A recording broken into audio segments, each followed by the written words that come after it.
my light. I will not fear, you're by my side. And I'm running, I'm breaking through the night. By the power of your might, the power of your might.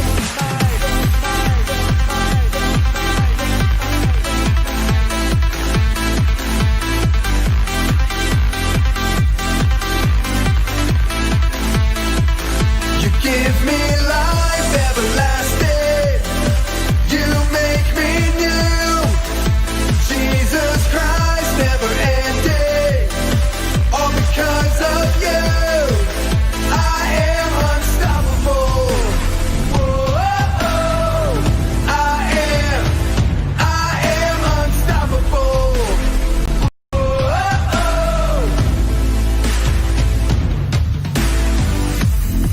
I'm tearing down these walls.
Welcome to KBT Kids Korner. I don't know about you, but this week has been exhausting.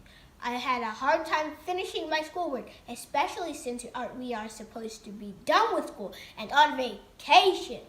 Right, Mom? Say no to schoolwork, say yes to summer. Anyway, today we are going to start looking at Paul's letters to the Corinthians. He taught them how to win races. Oh, wait, so I can learn how to beat Usain Bolt? I guess so. But to do that, we also have to learn what not to do. Let's watch this race to see if some of the things that stop us from winning.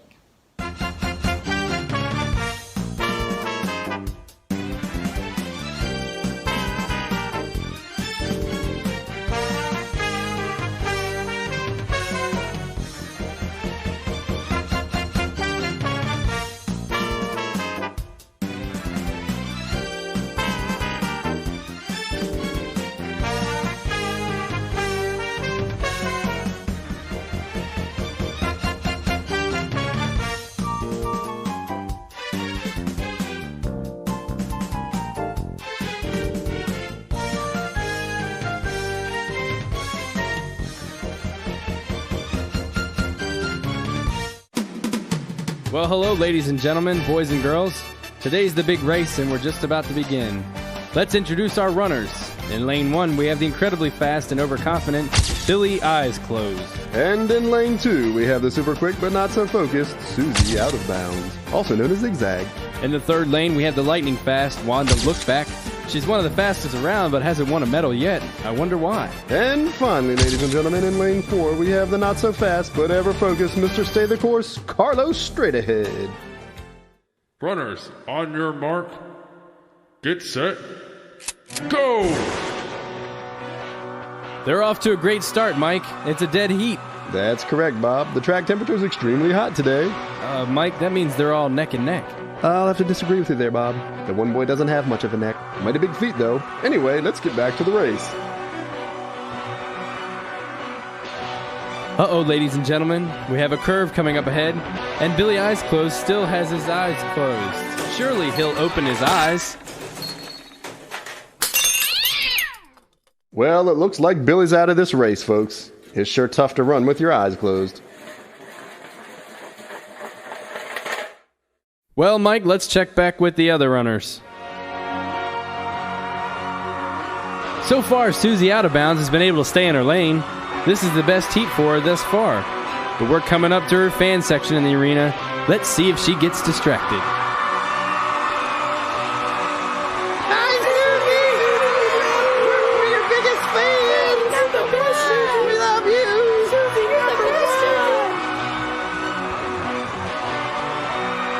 Susie, I love you.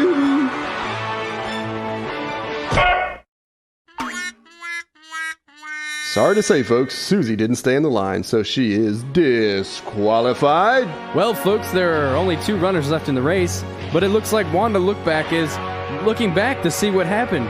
Oh no, looking back is making her slow down, and she's out of her lane. Look, Carlos straight ahead is moving into the lead. Wanda better look where she's running. There's a big puddle coming up, and the goal line is just a few meters ahead.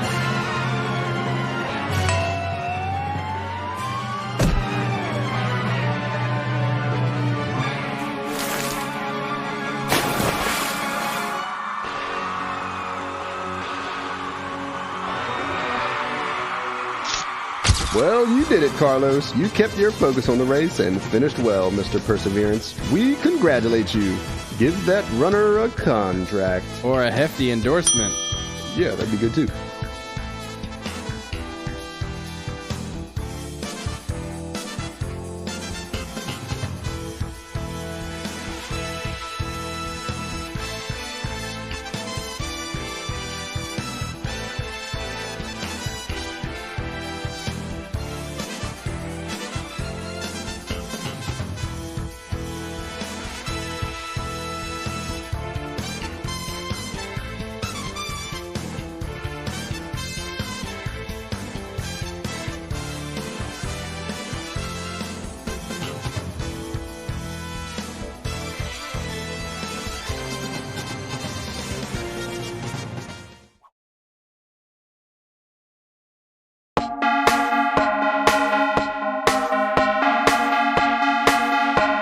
Philippians 3:14.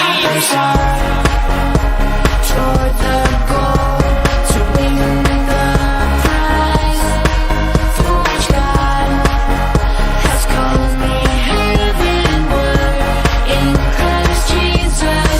I press on toward the goal to win the prize for which God has called me heavenward in Christ Jesus. Philippians 3:14. You know nothing's gonna stop me. Nothing's gonna break me down. Nothing's gonna stop me.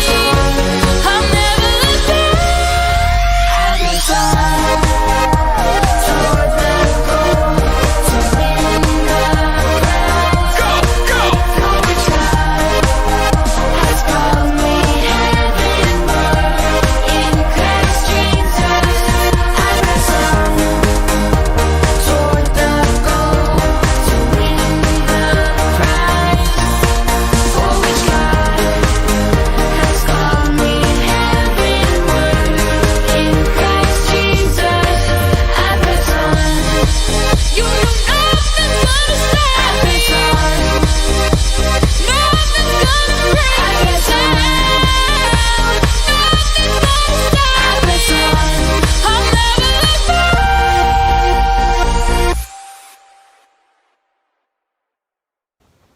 That was good. What did you learn, Marcel? If you want to win a race, there are 3 rules.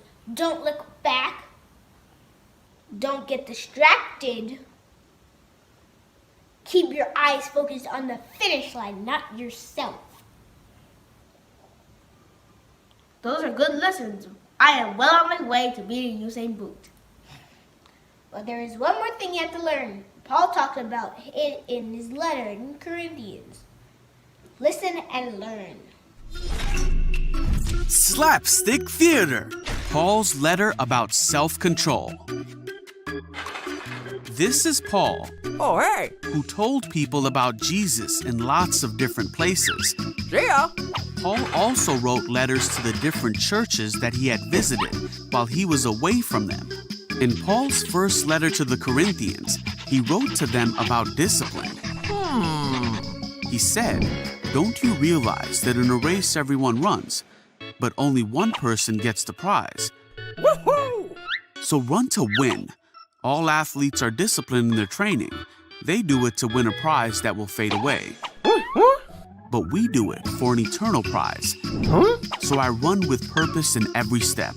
I'm not just shadow boxing. I discipline my body like an athlete, training it to do what it should.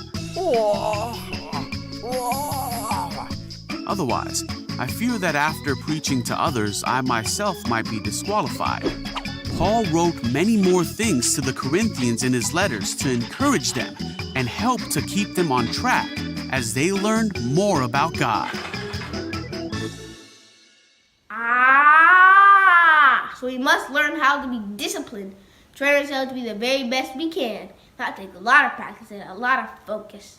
Let's practice now. I think our biggest thing we need to improve is paying attention. Speak for yourself, Marcel.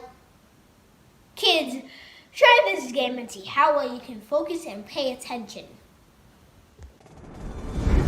Attention! My name is Sergeant Shout. I'm here to make sure you pay attention. First, I'll show you some pictures. Make sure you memorize them, because I'll be taking one away. Then you better be able to shout out to me which one is missing. Got it? Let's go. Study these helmets carefully.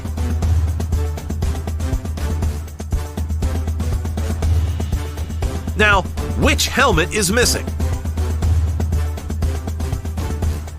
If you said the one with 3 stars, then I guess you don't have to do push-ups.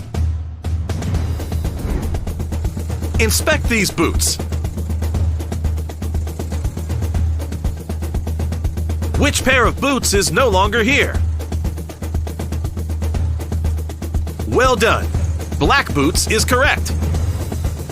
Memorize these stars. Which star is missing? If you said the white star, you're right. Check out these vehicles.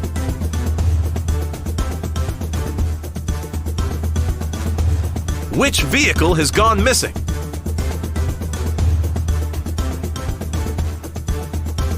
That's right, the brown one is missing. Pay attention to these canned goods. All right, what's missing?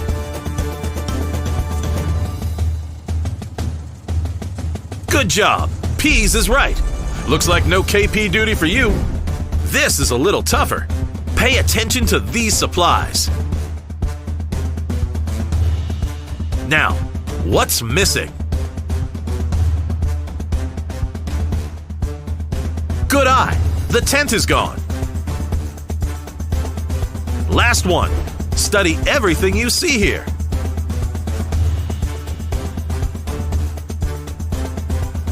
What item is missing?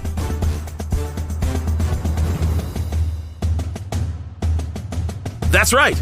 The watch is gone. Good job, soldier. I trained you well.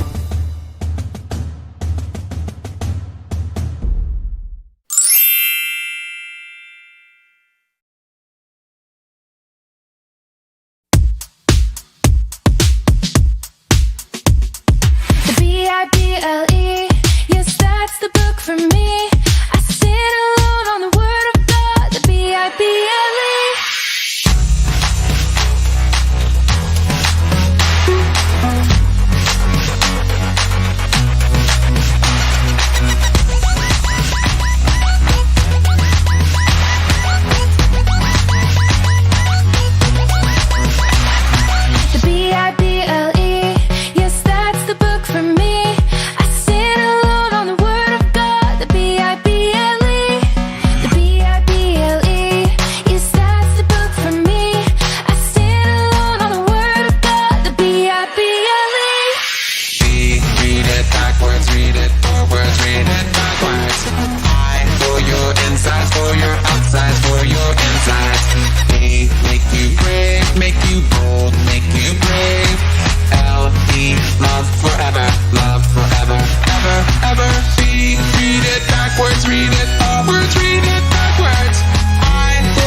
backwards, read it backwards. I for your insides, for your outsides, for your insides. A, make you break, make you bold, make you brave. L, E, love forever, ever, ever. B, read it backwards, read it forwards, read it backwards. I for your insides, for your outsides, for your insides. E, make you break, make you bold, make you brave. L, E, love forever, ever, ever.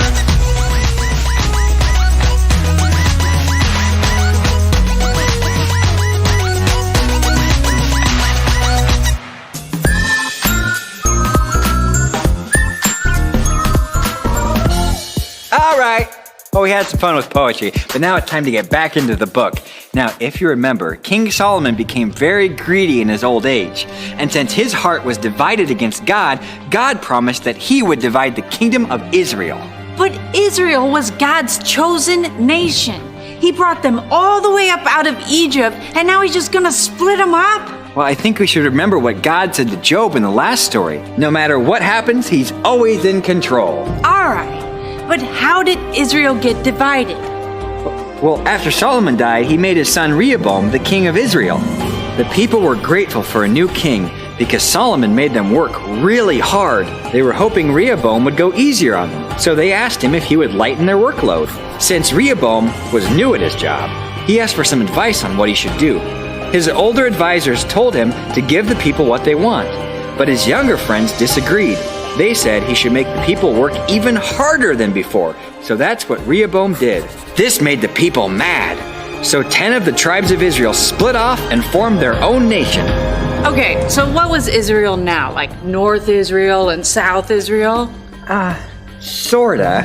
The 10 tribes to the north kept the name Israel, and they were ruled by a new leader, Jeroboam. The 2 tribes that were in the south called themselves Judah, and they were ruled by Solomon's son, Rehoboam. So it looks like Jerusalem is in Judah, but that's where the temple is. So everybody still had to worship there, right?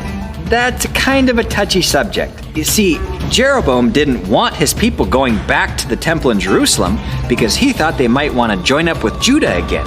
That's why Jeroboam decided to build his own places of worship in the north. He built 2 golden calves.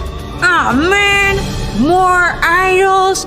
Come on, Israel, you know better than that. God didn't like that very much, so he brought disaster on Jeroboam. After Jeroboam died, his son Nadab took over for him. And now we're gonna spice things up with a little bit of a game. Come on, Agnes, follow me. Skip, where are you going? What in the world? Welcome, Agnes Whipsnade. Today is your lucky day. You are the first ever contestant on the game show, A Good King, A Bad King. The way this game works is I will tell you about one of Israel's kings, and you will tell me if that king is a good king or a bad king. Okay, well, what do I get if I win? Agnes, you're a doll. Hey, Craig, why don't you show us our first king, huh? King Nadab was Jeroboam's son. Nadab did evil in the Lord's sight and followed his father's bad example. Good king or bad king? I'm gonna say bad king. And ding, ding, ding, you are correct. Round 2, King Baasha. Baasha murdered Nadab and his entire family. Again, I would say bad king. Correct. Next round, on to King Elah. Elah got drunk and worshipped idols. Also bad. Correct. All right. Wait. How many more of these are there? Let's see. 19. Can we at least do like a lightning round or something like that? You got it. Lightning round. King Zimri murdered King Elah. Bad. King Omri worshipped idols. Bad. King Ahab. Whoa. Bad. King Ahaziah. Bad. King Joram. Bad. King Jehu destroyed a bunch of idols. Actually, that sounds pretty good. Ooh, sorry, Agnes. King Jehu still worshipped the golden calf, so the answer we were looking for was bad. Looking for bad. Wait a minute. Are they all bad? Well, let's see. There was 9 more here. Let's see. Yep, literally every single one of Israel's kings were bad. None of them led the people back to God. Well, that is bad news for Israel. It sure is, but even though the kings were bad, there were still some good people around. The prophets. Come on, Agnes, let's see what the Bible has to say about them. Hey, wait a minute. Don't I win something? Like a new car? Skip, this game was bad. Bad game.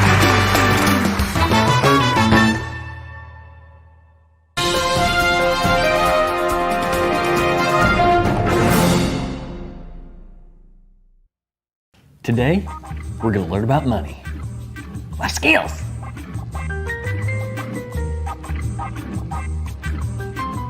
You know, there's lots of different things you can do with money.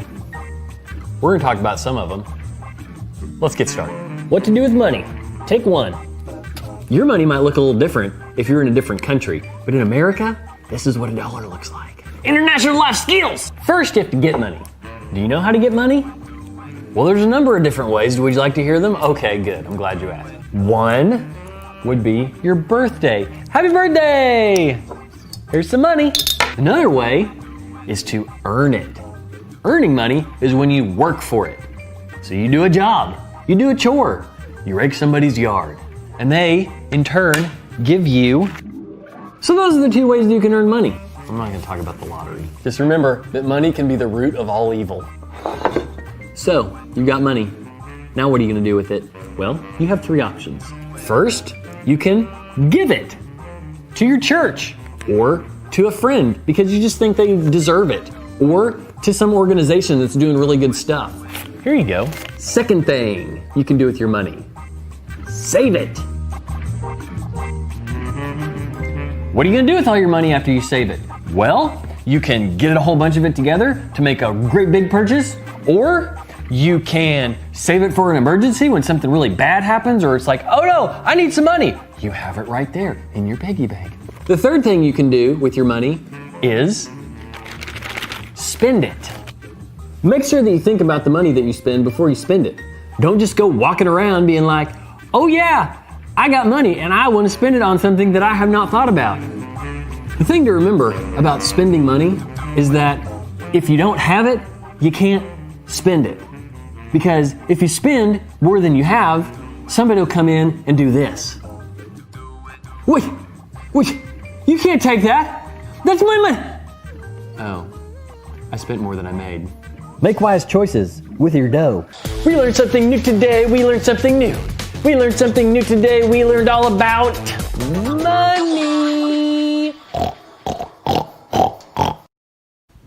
It takes a lot of discipline to make good choices with your money. Many grown-up people still struggle with that. Well, like a lot of things, we have to practice. Reminder, ask Mom and Dad to give us money to practice using it wisely. Check! There's one more thing we need to win a race. That's perseverance. That means we have to stick with something no matter how hard it gets. But sometimes I'm tired and I want to do something else, like play video games. But you can't beat Usain Bolt in a race by playing video games, and everyone gets tired. But it's the person who keeps going despite being tired that will win the race. That's not just running races, but any goal you have in life. Last week we talked about that we can all be winners through Christ. But if we don't stick with Christ, in other words, persevere, we won't win. Well, I'm going to need help with that. Let's pray about it. Read Isaiah 40, verse 28 and 29. Thank God for sharing His strength with you.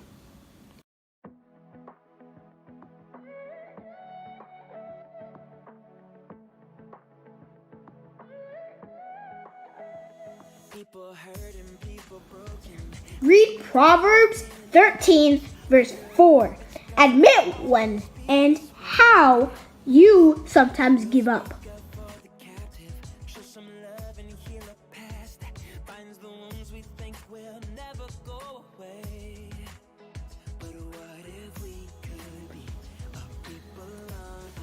Thank God for ways you have persevered.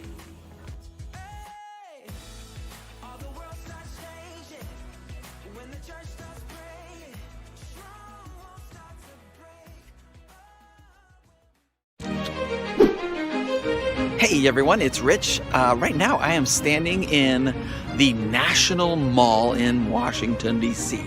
It's a big, long, grassy type area, and at one end of it is the Capitol building, way down there on Capitol Hill.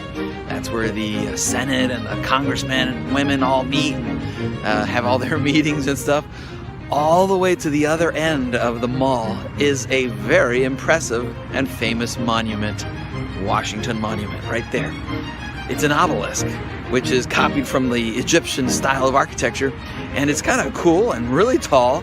For a few years there after it was built, it was believed to be the tallest structure in the world, which is kind of cool. Now, the interesting thing about this particular monument is that if you look closely, right about there, the color changes. Can you see that? That's because when they started building it, they got that far, about 150 feet up, and then they had to stop. And there were several problems that they had. They ran out of money. There was a civil war, all this stuff going on that they couldn't get over. But finally, after 23 years, they were able to keep going. And you know what? I'm glad that they didn't quit and that they stayed on the project and finally did finish it. And that reminds me of life sometimes. We just have challenges and we just feel like quitting. And it could be something really good we're working towards, but because a challenge or two comes along, we end up quitting. I just want to encourage you guys not to quit. There are some really amazing things out there worth fighting for. Think about it. The best things require a lot of work. If they were easy, then everybody would do them, right? Whether it's a career, a job, or whatever it is you're trying to do. I just want to encourage you not to be a quitter. You keep going after your dreams and your goals, and you will get there. And always ask for God to be on your side with you. All right, that's it from Washington, D.C. We'll see you next time.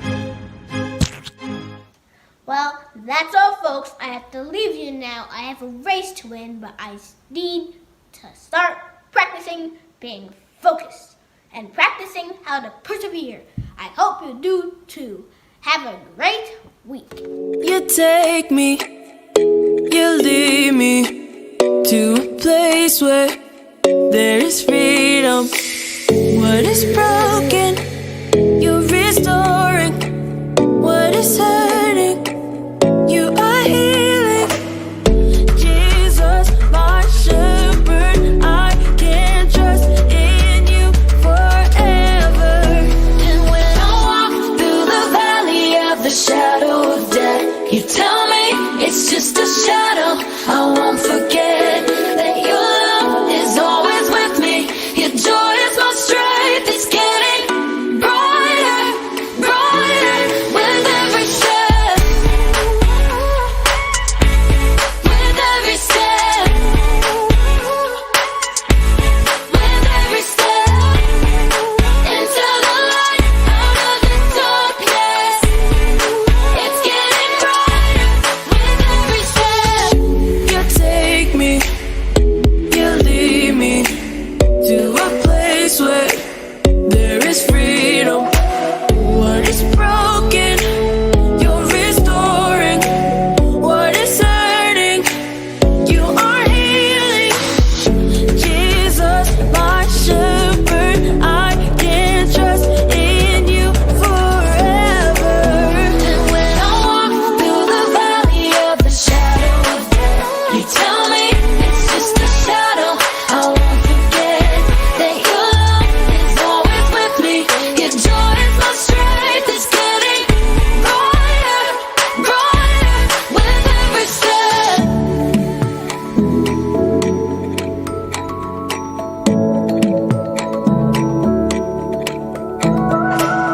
Your love is all around me, and I'm not afraid. Your word is guiding my feet. You light the way. Your love is all around me, and I'm not afraid. Your word is guiding my feet.